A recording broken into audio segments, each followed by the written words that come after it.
Narito po ang ilan sa mga pasyente na tinignan ni Vice Mayor Doc Zal Candelaria nitong nakaraang Wednesday at kung saan itong mga naunang mga bukol na ipinakita ko ay kailangan sa ospital gawin dahil sa mga malalaki ng giant lipoma at saka yung iba naman ay kailangan na mas masusing pagsusuri bago operahan kung sakasakali. At ito, mayroong mga minor operations na isinagawa din siya.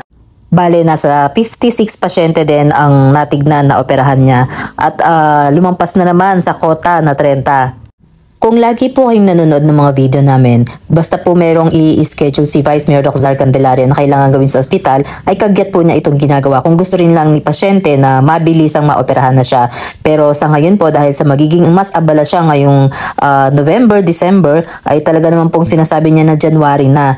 Habang tumatagal po, parami ng parami ang mga pasyenteng nagnanais na matignan o maoperahan ni Vice Mayor Doc Zal Candelaria. Marami ring nagwo-walk-in pero lagi po hindi po namin ipinapayo talaga. Ayaw po namin na masayang ang inyong punta o di kaya naman ay masobrahan ng pagod si Vice Mayor Doc Zal Candelaria. Napakaswerte po natin na mayroon tayong isang Vice Mayor Doc Zal Candelaria kaya sana wag nating abusuhin o di kaya naman ay gamitin sa masamang gawain. Pahalagahan natin at unawain natin na bagamat lagi niyang sinasabi na maraming tulad niya na nagbibigay ng libreng serbisyo medikal at mabubuting tao ay sa tingin ko wala na tayong mahahanap na tulad niya.